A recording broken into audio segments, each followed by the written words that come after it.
So let's talk about how do we actually enjoy learning. So this is a topic that's very close to my heart because I think the one thing that I have always revolved in ever since high school up until college, even after graduation, learning has always been um, the thing that I really enjoy doing.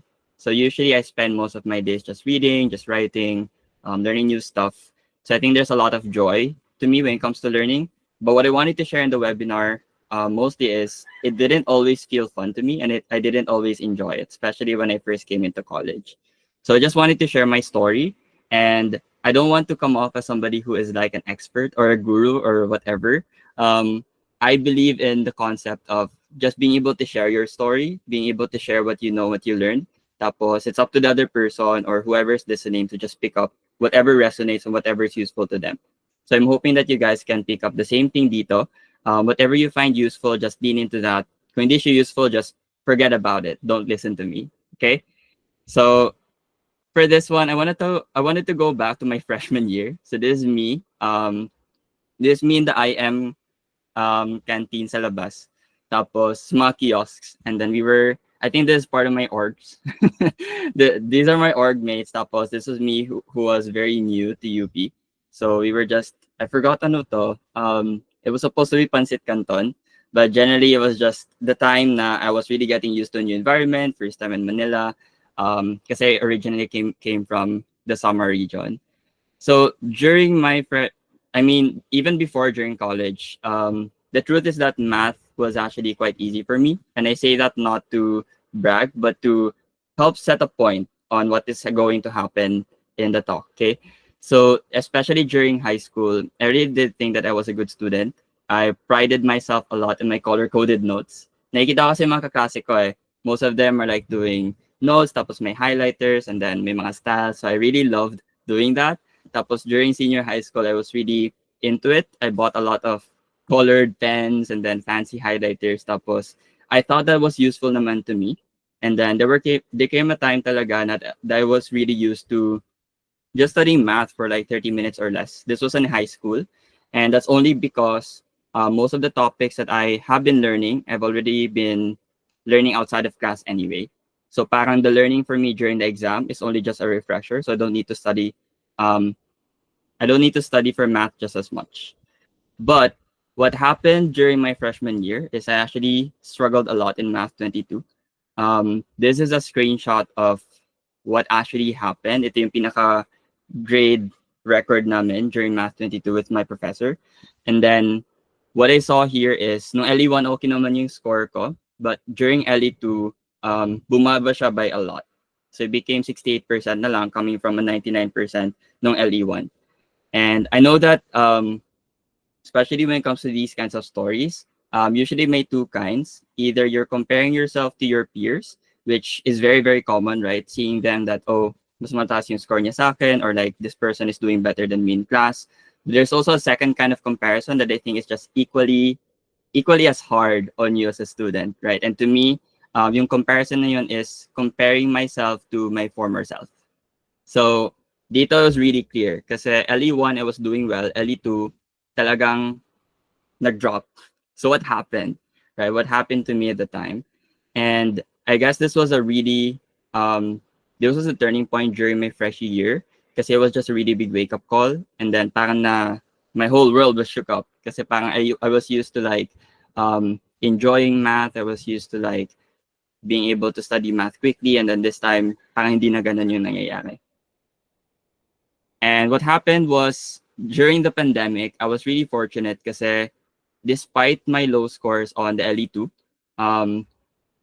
we had a choice kasi pandemic yon. So my professor actually gave us an option whether we wanted to record our actual grade or do we want to record a P, which is a pass.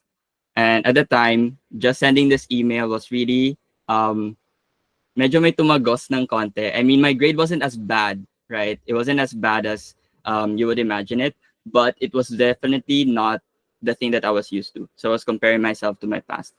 So when I sent to my teacher na, okay, I'm very firm with my decision, I'm going to give a P as a pass, parang yun na yung indication that, well, parang something needs to change. And may supply pa siya nun kasi during the same year, I also took a CS11 final exam. And then that was the very first exam in my life na talagang blanco yung page ng isang exam paper. So I really thought that bumagsak ako ng exam na yun. Pumasa naman ako sa course, dala ng machine problem. But the exam was just really eye-opening to me na parang, oh my gosh, what is happening to me? Parang um, it just didn't feel right. And parang I was really questioning whether I was still doing well or not. And that came to this thinking in my head, my bagong sense of belief that was forming in my head that maybe I'm no longer as good as I used to be. Right? That was a really tough time to think about this. This was really tough time to reflect on it, but the thought was then had to think about it quite a lot. So at the time, I did think that I was doing everything right. Okay, I thought that since I was doing my old methods, I was sticking to what used to work for me in high school. Akala ko na I can still keep doing it in college. So what I would do before is I would enjoy watching lecture videos over and over up until makuha ko yung gist. There were times na because I prided myself in the color-coded notes and stuff, I was spending up to 3 hours writing lesson notes on one given lesson. So imagine like I think it was math 110.1. So it was an algebra course, abstract algebra. May handouts na binigay yung teacher namin, and then I was really adamant about taking my own notes just so that in my head, inisip ko, if nasulat ko siya, I'm going to remember it. And it does help, but the 3 hours just didn't feel right to me anymore. And then at the time, especially when I was still in Manila, I was barely sleeping. Not the most healthy way to do it. Pero it was an indication to me na, oh, nagpupuyat ako dito, I'm working really hard. It should translate to results, right? Because I'm really pouring a lot of energy, time into studying. But the problem here is that an 11 p.m. to 5:30 a.m. sleep schedule isn't healthy. And ganito yung sleep schedule ko before kasi I was living near SM North EDSA. So kailangan ko mag-commute papuntang UP. Which I need to allot like 90 minutes to 2 hours siguro na commute. So medyo malayo siya, especially if traffic. So I needed to wake up really early. That's why during class, I think I realized it quite late na hindi pala siya healthy. Kasi lagi ako antok during class, and then sometimes nakakatulog ako, especially sa IM Live. Masarap kasi matulog sa IM Live. So that was the moment when I really had to think na something had to change. And the period during the pandemic was really important to me, especially the first year, because it gave me space to really think about ano ba tong ginagawa ko sa buhay ko. So medyo existential yung phase ko na yon, but it really did make me think, and it really made me, it really pushed me to make a change, right?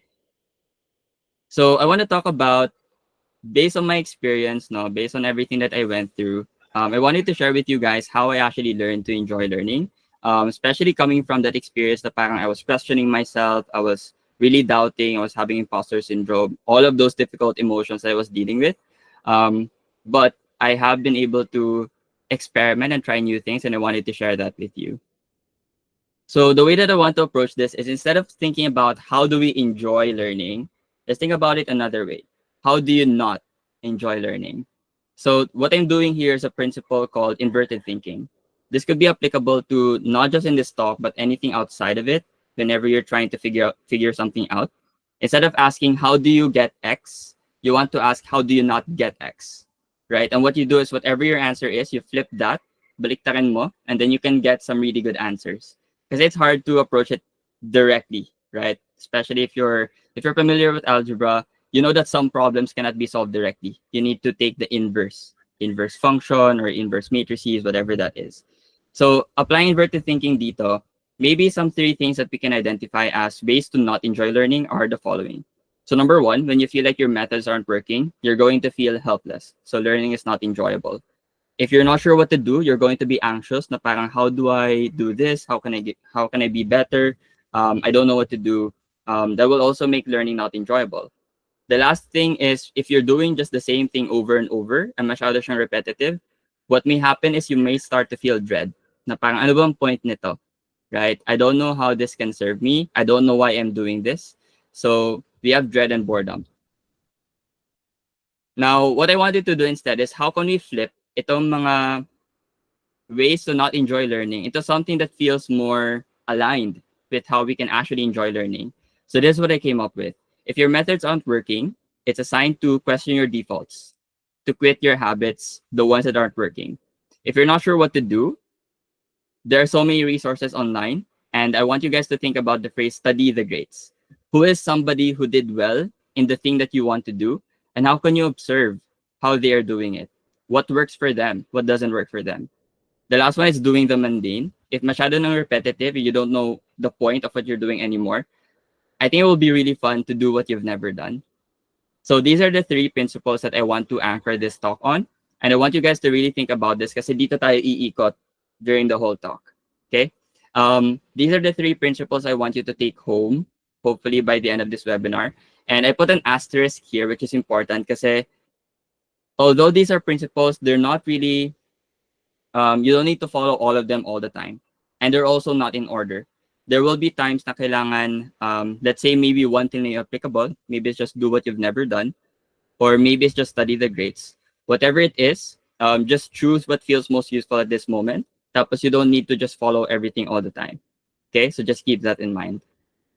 Now let's talk about how I actually applied these principles. Now what will happen here is I'll be giving examples and stories. Tapos I want you to observe lang, starting with study the grades. Now observe what resonates with you in the story. Ano yung part dito na you find useful, and completely ignore the rest. Okay?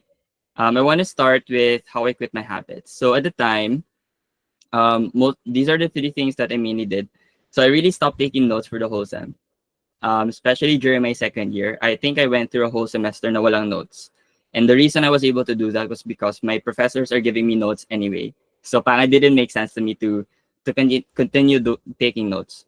But there came a point na nag-notes ako ulit, which was especially when I was back in university, I think in my final year. So hindi naman siya fixed, right? You have to choose whether it resonates with you or not. But during my second year, I stopped taking notes. I also watched lecture vids only once or twice. Hindi ko na siya inuulit-ulit. And then I also stopped sleeping late. The last one is the hardest kasi at the time during the pandemic, I was really chronically online. So mostly umabot ako na 3 a.m., not the healthiest. So I just thought that I had to change that. So that's how I quit some of the habits that I had. I also studied the grades. So you can see here that there are people that I really follow online. And even up until now, I still follow them because they share some really, really valuable tips that I've been able to apply like so many times. The one that changed the game for me as a student was the evidence-based study techniques ni Ali Abdal. We can talk about it more later.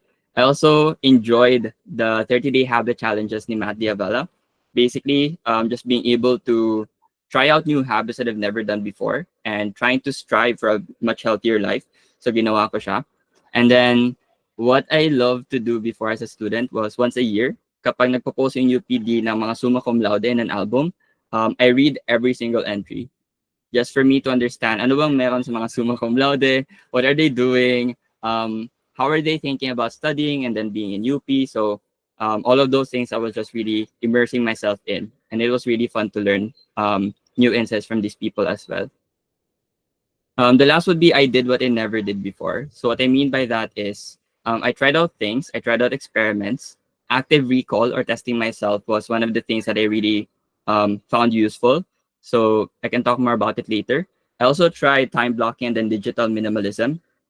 I tried quitting social media. I think recently, siguro last year, I did quit social media. Like all of my social media apps wala na sa phone except for Messenger. But since I wanted to like still create and then share more stuff online, nag-download ulit ako ng Facebook Lite tsaka Instagram just for the stories and the posts and all that stuff. So like again, like I said, nothing fixed. It's up to you to choose what feels most right to you at this moment. Tapos the last thing, which I think is one of the harder things, pero definitely obvious naman, is I tried to take better care of my sleep, my exercise, and my well-being. So later I can talk more about all of these things. Now, in practice, how does this actually look like? I wanted to share 3 to 4 things, na very, very specific that I think resonated with me the most. So like I said kanina, I was really changed by the evidence-based study techniques ni Ali Abdal. You can find him on YouTube. He makes a lot of YouTube videos. I think he's great, especially if you're a student. And What Ali Abdal talks about, this was the video that completely changed my life as a student, was how do you study for exams that is more scientifically proven, right? So this really opened up my perspective on things, and then he's the one who convinced me to stop taking notes. Pero he will be talking a lot about ano yung pwedeng gawin. Usually may three core pillars of evidence-based study techniques. These are active recall, spaced repetition, and interleaving. But I think hindi kailangan na malaman yung lahat. So you don't need all of them. If anything, I wanted to emphasize active recall or testing yourself. So the way that I do it is whenever I want to study for a topic, let's just say I'm learning topology, for example, um, I would allot some time to study the topic, maybe 30 minutes or up to an hour, depends on me. Pero generally, what I'm trying to achieve in the first step is I'm not trying to cover all of the topics. Hindi ko kailangan malaman lahat. All I need to know is to get enough of an overview na gets ko what the topic is all about. The most important step here actually is the second part, right? You want your learning methods to be active, not passive. What that means for me is whenever I'm studying a subject, I never let myself study without quizzing myself or trying out some exercises na talagang ma-activate yung brain cells ko. All right? Usually what you might find is that mas mahirap siya. Mas mahirap siya for your brain. It feels like you're doing harder work. But just like a good workout, the harder it is for your muscles, the better it is for your body, and the better your development. Ganun din sa learning. So, usually may exercises na binibigay sa textbooks. Sometimes may exercises na binibigay sa handouts. I try to lean into ano yung galing sa teacher ko as a student, and then I just basically just try that. But now I think mas advanced na tayo. We have ChatGPT. One of the best use case, I think, for learning with ChatGPT is just making it generate some exercises. I think it does a really great job at generating some standard exercises. Not the best, but like good enough, right? If you don't have additional resources. So that's something you guys can try out. And what I would do is, while doing the exercise, I would actually come up with, like during the whole session, I would find a problem hindi ko talaga gets paano ma-solve. That is completely okay. And actually, that's what you want. You want to find problems na hindi mo pa gets. And what you want to do lang in that study session is find ways na ma-solve mo siya. Whether you need to use tools like ChatGPT to explain concepts, should be fine. Looking at solution manuals, asking a friend. For you to engage in that problem and think about how can you solve it, dun actually mas pumapasok yung learning, at least in my experience. Because your brain is not meant to store information, it's meant to retrieve information. And retrieving the information is where the learning actually comes in, and that's how you can retain the knowledge a lot better. So that was a very big learning thing for me. And basically just repeating that process over and over until I do enough exercises. I have a really interesting story about this, which might be a little bit crazy. I think I got lucky here, pero I was taking Math 126 in my fourth year. That was real analysis, an elective course. And like 2 weeks, I think it was more than a week na lang, maybe mga 10 days, mag-exam na kami. We only had one exam, and I think comprised like 30% to 40% ng final grade. So parang malaki yung stakes ng exam na yon. And at the time, ang dami kong extracurricular kasi final year. And what happened was I don't know the topics of the whole freaking semester. Within like 10 days na lang, I still don't get real analysis. I was never an analysis person anyway. I prefer algebra talaga. Tapos analysis is not fun for me. But at the time, parang nagpapanik ako na parang, oh my gosh, how do I cover the whole material? Siguro may mga 10, 15 slides na I don't totally get. I think may mistake ako doon kasi I was just going back to my old habits, just taking notes, and then parang I'm done. Like I didn't quiz myself, I didn't follow the active recall, but with 10 days remaining, I really have no other choice but to rely on what's been working for me so far. So that's when I leaned heavily into active recall. And I think what I did was I just tried as many exercises as I can, and it helped me really grasp the fundamentals. At the time, nagpapanik ako kasi sabi ko, oh my gosh, parang yung mga hard problems niyo kaya. But I think I just lucked out na yung mga binigay na problems are all fundamentals. So I actually I did pretty well in the exam, and then I kind of saved my semester just by doing that. So I think it was that moment when we're really, really centralized na parang, oh, ibang level talaga yung active recall compared to all of the study techniques that I did. And I really advocate that, especially even in my tutoring. Like I really make it a point for my kids, for my students to rely on active recall as much as they can. So that's the very first thing. The second thing I wanted to talk about is how I was leaning into the UPD Summa Cum Laude album. So if you didn't know, in UP Diliman page, they publish the photos of Summa Cum Laudes every year, right? And usually, the tradition before was every Summa Cum Laude binibigyan ng three things about them, like fun facts that they could share. I think 2020 yung last, if I remember correctly, or 2021, something like that. Pero every year I was just looking into the albums, I was reading everybody's trivia, and then just trying to analyze ano bang ginagawa ng mga Summa Cum Laude na to. Because one of my dreams as a student was to graduate Summa Cum Laude as much as I can. So one post resonated with me a lot. Um, Her name is Chloe Borromeo. Tapos she's a BS MBB student. Um, and what she said here was that resonated with me was one of her fun facts was that she sleeps 8 to 10 hours every day to survive MBB. And to me, parang napaisip ako doon kasi I'm like, what? 8 to 10 hours every day? She must be super smart, right? To have that much free time. But later on, because I was following her nga, or not really following her, but I think may post na share ng mga friends ko on my feed. She made this post called "The Behind the Scenes of 8 Hours of Sleep" kasi it was really going viral. People were commenting a lot about it. And what I learned from this one mainly is she doesn't have 8 hours of sleep because she is super super smart or that she's super super great. But it was actually one of the constraints that she has to live with. So masakitin kasi siya. And in fact, one of the quotes that she said here is that she's somebody who easily gets sick.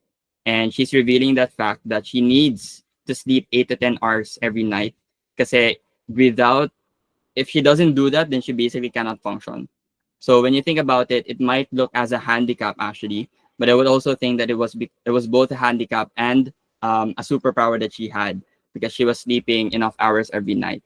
And she was really the one of the first people who influenced me to think na, oh my gosh, yung health pala natin is a really important part.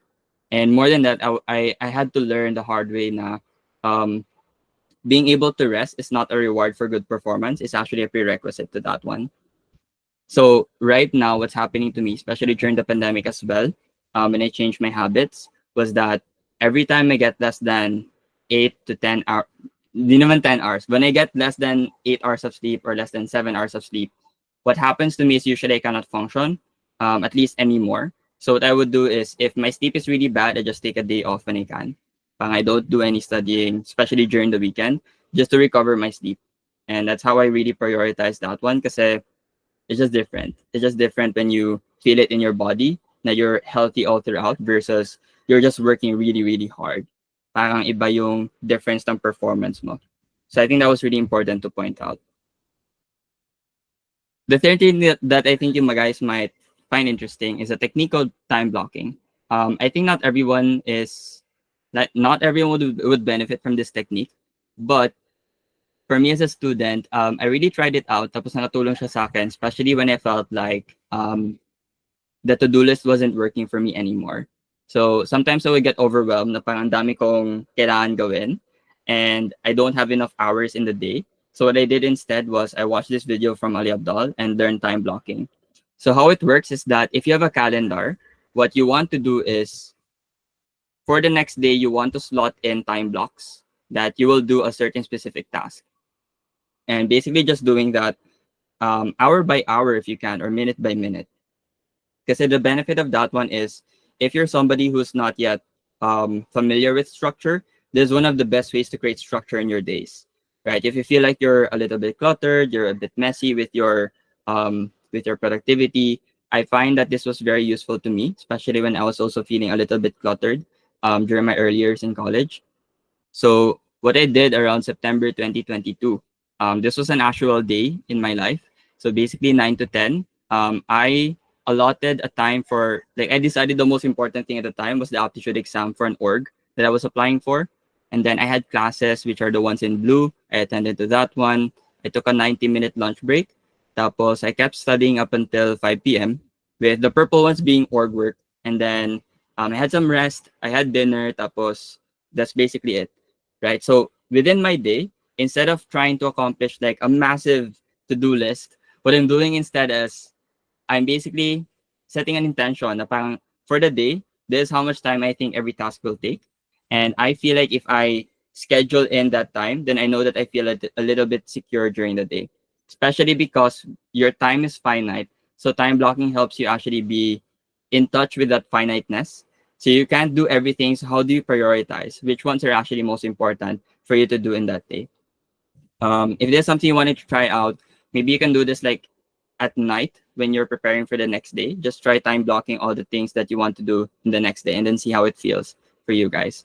But for me personally, right now, I quit time blocking because it wasn't serving me anymore. So, like I said, it's just an iterative process of quitting the things that are not working, studying the grades, doing what you've never done before, and just keep leaning into whatever you feel is most useful to you at the moment. The number four, and I think the last thing is digital minimalism. So I want to keep this simple because this is a really big topic, but the one who inspired me to do this is Matt Diavella. Again, pandemic days. So like everybody was chronically online. I was getting really, really tired just scrolling on my phone and I couldn't stop myself. So I really leaned into trying out how does it actually feel to be a digital minimalist. So the way that I do it right now is I have this app blocker for Android. It's called ScreenZen. I would recommend it if you have an Android phone. So for example, if I'm going to a social app, so these are my three social apps at the moment. Like when I click on Instagram, for example, what it does is it gives me time to think about whether this is important or not. So I put a 20-second timer. So every time I click on the app, I have to wait for like 20 whole seconds. And then I have to put the reason why I'm opening the thing. Kasi during that space of 20 seconds, medyo matagal yun eh, especially if you're used to scrolling online, right? That's a very long wait time. In that space, mapapaisip ka na, oh nga no, kailangan ko ba talaga mag-open ng Instagram right now? And then the funny thing for me is, many times naisip ko na, wait, parang masyado tong impulsive. Like, I didn't want to do this at all. So, sometimes I just click don't unlock. And that has saved me quite a lot, especially during the day. Feel ko maraming instances na ganun. So, you might want to try it out. If I do want to open it, I put the intention here, tapos I have the option to open it naman after the 20 seconds. So that helps me be secure na, oh, gusto ko talaga itong gawin. So we're going to give you that permission, but you have to wait 20 seconds. This one works well for Android, but I think iOS also has a similar one. Honestly, any app blocker would work. If you're on PC, I find that Cold Turkey is also really great. But generally, just a really good app blocker. There are multiple ones available in the App Store. So you can just try that out if you want to explore digital minimalism. Now, in the second half of this talk, I just wanted to talk about, so kanina di ba mostly how I was learning as a college student or like as a student in even in high school. Um, I think learning extends even beyond college, and I think that's something that we all know. But to me, there's a lot of fun in exploring what else is possible when you're learning after college. So just wanted to try and explore this one. So this one, think of these as examples and more case-by-case scenarios on how I was able to apply this as a young professional and as somebody who just graduated. So I think dito mas maraming possibilities. There are so many things you can do, but I hope that some of these could at least resonate with you guys. Now, going back to the core principles, right? I wanted to start with quitting my habits. And the way that I did that, when I came into my first job and my current job, is I challenged my tasks at work. Um, so I came from a math background and I was studying mathematics like all my life. But after graduation, I took up a marketing role at a tech startup. So that's me and my teammates, and then the CEO's there, right in front of us. So basically, what I was thinking at the time was I really wanted to change. So do what you've never done, because I feel like my enjoyment with math is a little bit plateauing, especially during my thesis. Na parang, okay, this seems like something I do enjoy doing, but like it's different. I'm not learning as much. So I wanted to try something else, and that's why I went into a marketing role. But when I came in, as you might imagine, having zero background in marketing, yung ginawa sa akin before was the person who was assigned to the work stream na dapat ako na yung ma-take over. So basically, lilipat na siya and then ako yung mag-take over. He gave me a laundry list of tasks. So nasa Google Sheets siya. And then we have a bunch of tasks that we need to do daily, weekly, monthly, right? And this is just part one. We have another one right here for another work stream. So again, daily, weekly, monthly. Now, when I was doing this, this is just the laundry list of tasks. Mga admin and maintenance tasks lang siya. It doesn't yet include the main projects, the more important ones, right? And when I was doing this just every single day, um, I, funnily enough, I really burnt out my first month. Imagine fresh grad pa lang ako and then bago lang sa work and I was already burning out. I was going overtime siguro every day. Up until 7 ako nag-work, sometimes up until 9. Kasi parang ang daming gagawin. It feels like everything is urgent. And that felt the way to me kasi nga, bagawan na ako. I wanted to prove myself that I belong in the team. I wanted to show na kaya ko to, right? Kasi I'm the one who decided to take on something that I didn't study for in college. And it was my choice, right? It was my choice to go in this path. But the more that I did that, siguro mga after 1 month or 2 months of doing it, parang naisip ko na, alam mo, parang hindi to sustainable. Or like, I don't imagine myself doing this every single day in my work life. Right? So what I did was, I started questioning the status quo. Kasi, well, my framework for this one is usually just thinking about 3 main questions. I think this is super useful. I still use this to this day. For every single task, I ask myself in this order, is this something that I can eliminate? Is this truly necessary? Like, kailangan ba talaga itong gawin? Or can I just remove that from my list of tasks? Number 2, is there a faster, easier way? Can I systematize the way that I do this? Or can I find a way to like do it faster? And then number 3, is there somebody else who can help me with this task? Hindi, kailangan ba na ako talaga yung gagawa nito? So some very specific examples is, for number 1, we were updating promos like every month. Pero same lang naman yung copy every single month. So I thought, what if gawa na lang ako ng evergreen promo? Basically, I set it up once and then it will run forever from my work stream. Okay lang naman sa managers ko, so that's one task eliminated. For number 2, is there an easier or faster way? So at the time, I was sending SMS to customers. So kailangan mag-process ng data, have some CSV list of users na kailangan na senda ng SMS through a platform. And then every day, naglo-load kami ng data. I thought na parang, kailangan ba talaga gawin yun every single day? So what I did was, I made it weekly, load the data once a week na lang. Anyway, hindi naman masyadong nagbabago every day. And I created a Python program to just automate the manual processing. Kasi maraming process kasi yan eh. And then it was super useful. I was able to reduce the time from like 3 hours of doing it every week to like 30 minutes na lang. So that's another example of automating. The last one is there somebody else who can help? So we had some interns at the time. They were helping out. This one was hard for me to learn because I thought na I should be responsible for everything. But being able to ask for help and seeking support is super, super useful. Even in my tutorials program, I had a point where I was doing everything. Tapos I was just really overloaded na talaga kasi I have my own job. So I hired some people, some assistants to help out. And it was one of the best decisions I made because I get to help people. I'm paying them. Tapos I get to free up some of my time as well to focus more on the more high-level stuff that I want for the tutorials. So those are some of the things that you can try out, especially if you're a working professional or even as a student. But I think as a student, yung eliminate is not as applicable kasi usually yung binibigay sa atin na list, right? We need to do it, yung mga homeworks. But still, you might find something interesting when you ask these questions, okay? So I hope you guys can at least think about them a little bit, especially when you're feeling overwhelmed. Number 2, so how did I prepare for this talk? This is where studying the grades would come in. And although I had an idea on how I wanted to handle the webinars, I actually didn't have a clue on how to do a great job at doing the webinars. So I did the approach that was familiar to me. I looked for somebody who was really good at doing webinars, and then I studied what makes their webinars really good. So for me, I was exposed to Maven's Lightning lessons. If you're a young professional, I think you might find this very useful, especially if nasa industry ka. Basically, Lightning lessons are free 30-minute to 60-minute webinars that you can watch for free. You can see here, may mga recordings sila. You just have to give your email. And then basically you can watch industry professionals, people who are really at the top of the um, global economy. So you can think like Gumroad, for example. We have the founder and CEO talking about how you can get a remote job that pays $200 per hour. You have Wes KO, which is actually the co-founder of Maven. Tapos she worked with Seth Godin on Alt MBA. So she's really cool as well.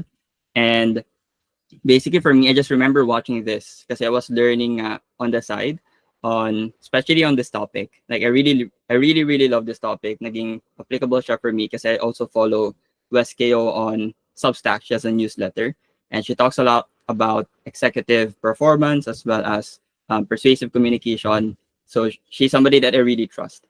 And watching her webinars, remembering how good it was, what I did was I simply just spent a night thinking about what made her talk just so good, right? It was like 30 minutes. She was really clear when she's talking. And then the whole time, I was just really taking notes on what I love, what I hate, and what I wish about her webinar. So I think this framework really applies a lot when you're trying to study somebody. Like just take note on, to you personally, what did you love about this thing that they're doing? What do you hate about it? Ano yung mga hindi mo gusto? And what do you wish was there? Ano yung kulang? So just by being able to think about those things, I think you're going to learn a lot. And for me, more than watching just one webinar, I watched like three siguro. And by being able to watch those three, taking notes, parang na-pick up ko yung patterns, right? I picked up the patterns on what was working well, what are the things to avoid, and what I think I should have been adding. So you might see it in the webinar that I'm doing right now. I really made it a point to have a really strong topic. So I actually launched some surveys on my socials before choosing a topic, and then choosing just three topics as well. And then I'm really leaning on examples because that's what I really loved about those webinars. Right. So that's one easy way that you can apply this Siguro. Very simple to do, but honestly, really, really insightful if you just try it out. The last one is creating my own math program. So doing what you've never done. So I wanted to give this as an example because there's something that means a lot to me, and I think has, for lack of a better term, it really did change my life. So last year, I launched my own Upcat Math Review program, and it was something that I've been wanting to do ever since college talaga. But I felt like parang nakakatakot because I didn't have the support. I didn't have the money. I didn't have the money to like fund a really good review and all that stuff. So parang I was really questioning whether I can do it or not. But I think at the time I was just really anchoring on the fact na less than 1% yung nagpapasa ng UPCAT dito sa area namin in Samar. And that was just the motivation that I needed to really pursue it. I basically spent 3 weeks to prepare everything. Like that was a crazy 3 weeks. I think I was working like 12-hour days every single day. But I wouldn't have done it any other way. Feel ko that was really worth it even if napagod ako. I don't want to do it again this year, but I think that was a really important step to just do something, then just try it out, right? I think that's something I've been noticing a lot. If you really want to do something, I think the internet has really made it possible to just try anything you want. I have friends from the writing groups that I'm part of. They're writing their own books. They're creating their own courses, and they don't really need to make a lot of money from it. But because they really want to do it, they just put it out there in the world. I know some friends who are making podcasts, from some friends making some posts online. I remember joining somebody who was hosting like a Kaizen thing. That was also super fun to just try out. So like really, I think I just wanted to say that now anything that you want to do, you can just do it. You can just give yourself permission to just try it out and see what happens. And what do you know? Like the UPCAT Math Review program, I thought that was like the end, but it actually led to another opportunity because the people who I was tutoring in the UPCAT Review program, they wanted help with calculus as well. So I actually spent like 8 months tutoring students from PSI, and that was one of the best tutoring sessions that I did for me personally because I enjoyed learning with the students. I enjoyed being able to relearn calculus in different ways. So parang originally I know a little bit about calculus already, but by being able to teach, I learned new perspectives Which was really interesting for me to find out na, oh, ganito pala siya, pwede isipin. Kasi na-challenge ako to teach it in a clear way. So it really led to a lot of opportunities afterwards as well. And really, it's just me being able to, because I tried out this thing that I felt scared was scary at the time. It really helped me find work that I can really love. So outside of my day job, the one that I actually enjoy a lot more is being able to tutor students and being able to teach in ways like giving them tips during the live sessions, being able to present topics really well, and then everybody was just giving really, really kind messages, and that was just really, really, really helpful for me to keep going. And I just really think about this quite a lot. Na parang, wow, I never imagined myself heading into this direction when I was applying for a job, but it just really nag-snowball siya just by doing one thing that I was scared to do, and the opportunities just exploded from there. So yeah, I think just being able to do what you love is one of the best things that we can do. More than the money, I think what I'm really searching for right now is meaningful good work. Being able to do something that I feel is important to me. Because no matter how much money I make, I feel like may kulang, right? And the kulang there is really being able to make an impact on the lives of others. And I think that's true for everybody, no matter who I talk to, parang ganun yung na-notice ko. So the whole time, I just wanted to emphasize that I really wasn't prepared going into the UPCAT review. I had zero preparation 3 weeks before I started. Tapos I didn't have anybody who's supporting me. I didn't have funding because I was helping my parents with the repairs at home and all that stuff. So wala akong extra money. And even when I launched that program, I made a lot of mistakes. I think I have a student here who would remember. I'm not sure if there's a student here. Pero basically at the time, may mga mali-mali pa yung questionnaire ko. The solutions are wrong, the options are may mistakes sa options, siguro mga 1 or 2 out of the 18 questions in every exam. And I took it really hard na parang, oh my gosh, how could I miss this? Ang simple lang naman ng tanong, why can't I make sure na tama siya? But I learned to like just be okay with it because I was really just rushing and I was just trying things out. And regardless of like everything, even if the situation wasn't really in favor of me, parang I just had enough motivation, enough purpose to just do it anyway. And I was just really driven to remember now when I was young as a senior high school student, we had to fly to Los Baños to a review center. My father spent like a lot of money. Tapos I was just thinking about all the students who would have wanted to get pretty quality education but couldn't afford it. So that was really important for me to just take away. And generally, just by being able to do that, I learned quite a lot. I learned so much from being able to run the programs, being able to teach. I learned how to present a lot better. I'm still not the best, but I learned how to do it better compared to before. I wasn't really the best at public speaking, but the practice really helped. So yeah, if we're just going to summarize the whole talk, I just want you to remember the 3 things that I hope you're able to see na pinag-ikutan lang natin during the whole talk. It's really just being able to quit your habits, to study the grades, and do what you've never done. You have the freedom to choose just one right now, or you can explore all 3. But I'm hoping that it motivates you and kind of pushes you to just try something you've never done before, because you never know what might happen. And I feel like by being able to open up yourself to more opportunities, you're just going to see your life head in a direction that you're going to be super excited about, and you'll be surprised looking back now. Oh, I'm really glad I did that. Okay. To close off the session, I wanted to end with a Q&A. So you have your anonymous question. We can start with this one. So about digital minimalism, how did you approach it for yourself? And do you have recommendations on how to go about it without doing something drastic? Um, I think at the time, I'm not the best person to ask to, pero I think I'm a lot like you guys also. It's really hard to change your behaviors on your phone because you're always linked to your phone, right? And for me, I'm very prone to being impulsive as well. So what I really did was I had to go drastic, actually, first and foremost, because I felt like I needed that. Otherwise, if I gave myself permission, I can always find ways around it kasi.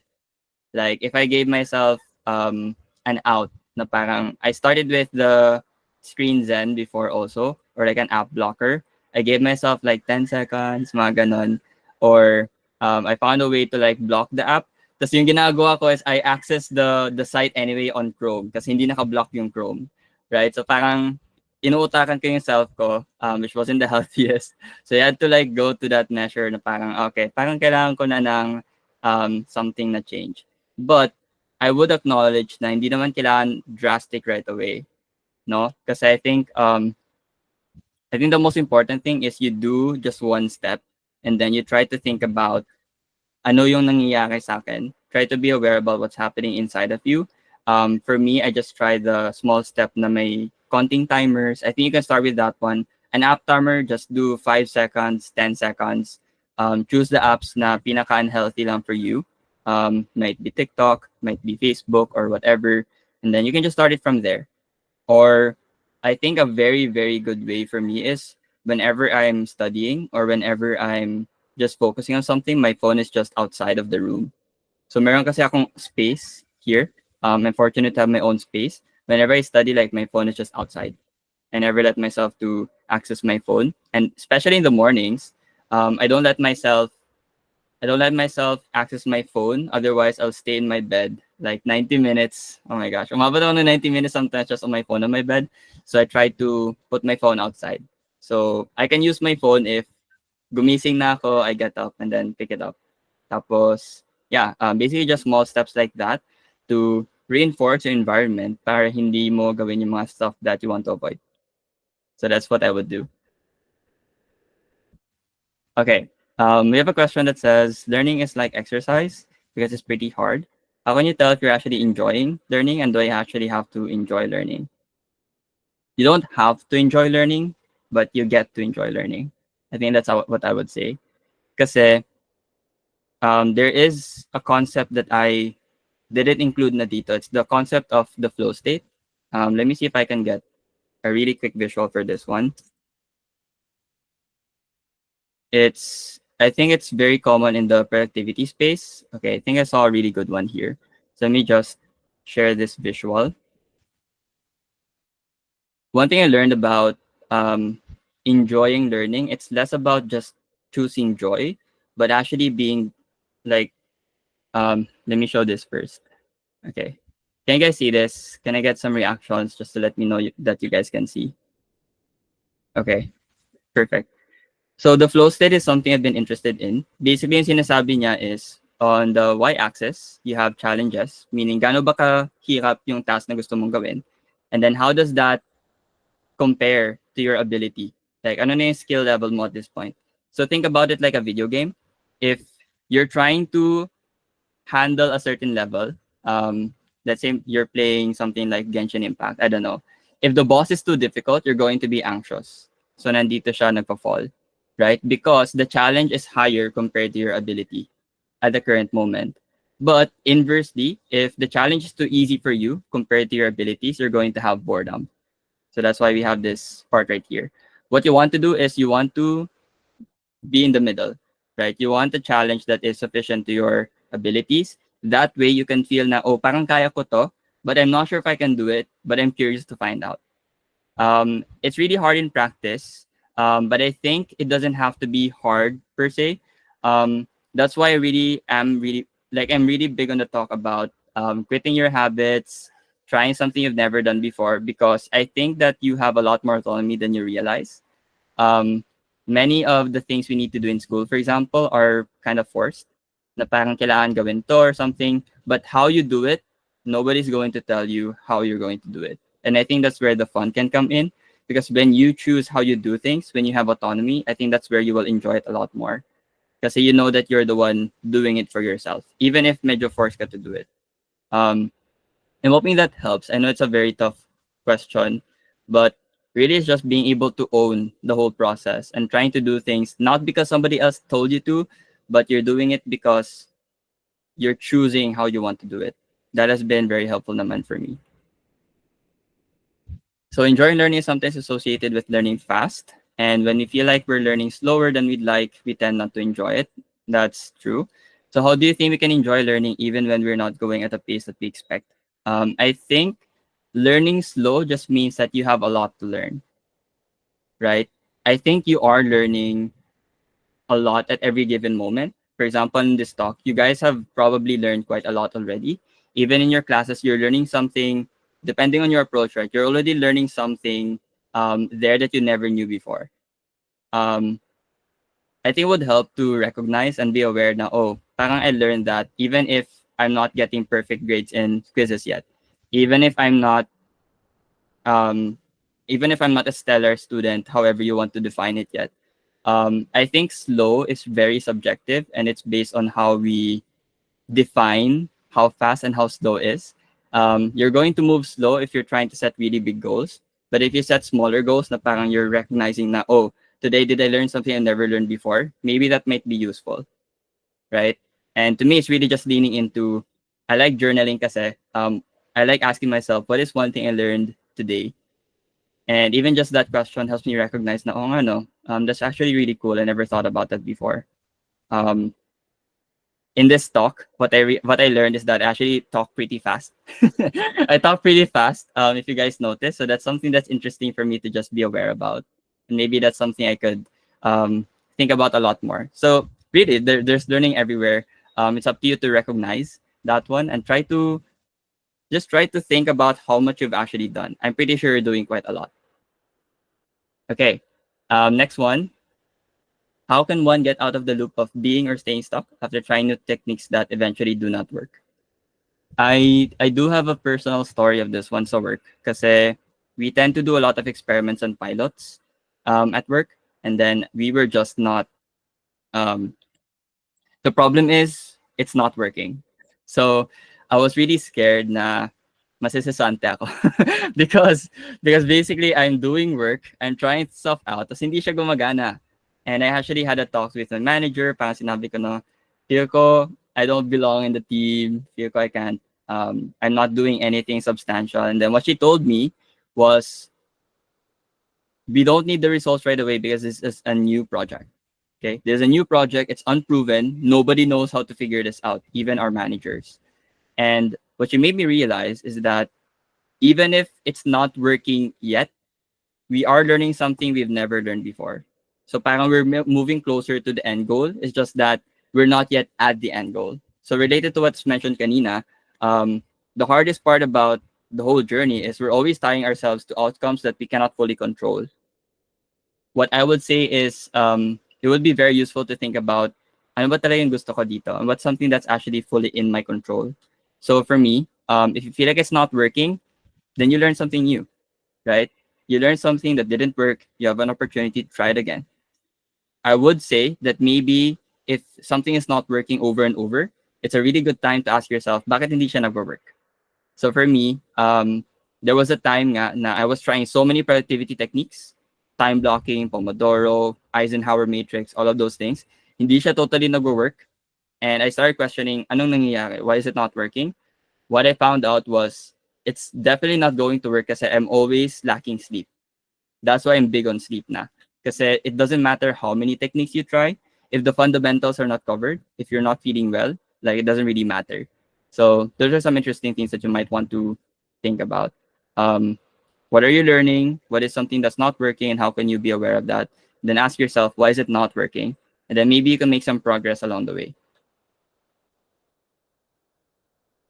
Not a question, but yeah, Justin Song, I think I remember him. He's really good with evidence-based study techniques. I would recommend him if you're a student who's really big on those kinds of stuff. What I would find is that na-intimidate ako sa techniques niya kasi they're too good. I don't know how to explain it, pero masyado siyang evidence-based for me. That sometimes I think na parang hassle siya to implement at my point. So like I think that's a sign now you don't really have to follow everybody even if they're right, but I really do love his content. I watched his videos sometimes as a student. I only picked very few because that's what resonated with me, but really good. Justin Song, I recommend checking him out. Okay, I think I can cater like two more questions. um so do you sometimes feel regretful about your decision to pursue a career different from when you studied in college? I think I don't have any regrets. If anything, I'm I'm really happy I took on this opportunity because I think a large part of it is I was learning things that I've never learned before, and it's just a different field talaga. Like it's completely it's a completely different way of thinking that I never would have learned if I stick with academia, for example. So I think I like to think of my life in buckets. Like I think about my 20s as a way to learn and explore, just trying anything and everything. Tapos in my 30s, I tried to pay attention out of the things I tried, which are the ones that resonated with me. Which ones felt natural? Which ones did I find fun? Which ones energized me? And I think that's what I wanted to bet on in my 30s. Try to revolve around the stuff I find valuable that I actually enjoy doing. And then in my 40s, that's when I would optimize for it. So parang that's a very long time horizon.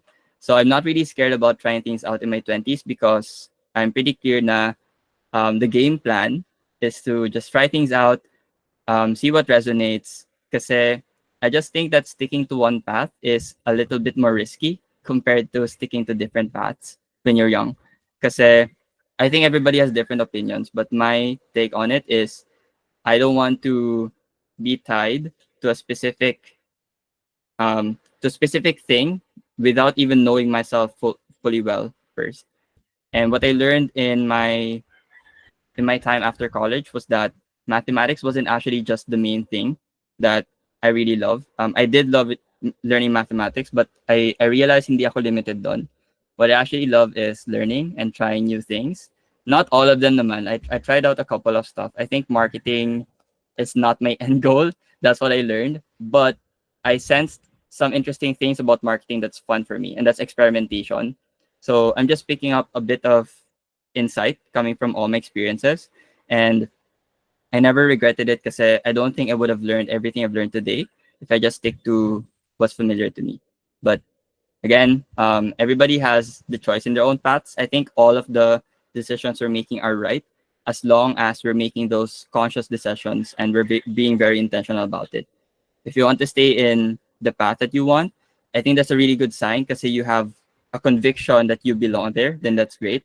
For me, I felt like there's something more I want to explore. That's why I went into a different path, right? So some things to think about. That's totally up to you, you know. Nawala ko. Where was the okay? Last one is advice to you would give to someone who wants to be everything. Oh, this is big. Um, I felt this a lot. Tapos what I remember is I remember this story of a donkey na torn between two decisions. So does he want to eat yung food niya? I think it was hay. I don't know ano ba kinakain ng donkey. But basically yung food niya or iinom ba siya ng tubig, right? So torn siya in the decision, do I eat something first or do I drink something first? And what the donkey did was he was just debating saan siya pupunta up until eventually nagutom siya, inuhaw, namatay siya. Very morbid, but what the story is helping me remember is that sometimes when we try to make decisions, we think that we only need to choose one path, right? The truth is that you can actually be anything you want, just not at the same time. So it's really all about stretching the time horizon. Ano ba yung pwede kong gawin right now? Nasa point ako that I'm exploring being a writer. I wanted to do drawing. I wanted to learn how to be an artist. Kasi I remember something from childhood I was just doing a lot of doodles, but parang hindi ko pa siya time right now. But I'm okay with that kasi I feel like later on in my life, I can revisit that when I want to, right? So I think a lot of it is surrendering to your nature right now, surrendering to what your path is offering you right now, and just being relaxed in the thought na you have a lot of time ahead naman. I know you want to be everything, that's great, but you do get to be anything, just not at the same time, right? So I'm hoping that that helps. Okay, so there are some really good questions here, but I have to end it for everybody. Otherwise, we might extend too much. But thanks so much, everyone, for joining the Q&A. I really love doing this webinar. I would have loved to talk with you guys more.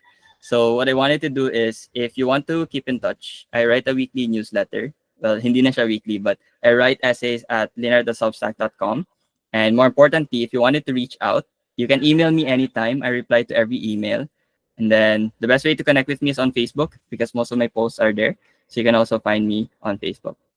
So yeah, that will be the end of the talk. Thanks so much everyone for coming. This means a lot that you guys are here, and yeah, looking forward to have another one hopefully sometime soon. So thanks everyone. Have a really good Sunday and take care until we see each other again.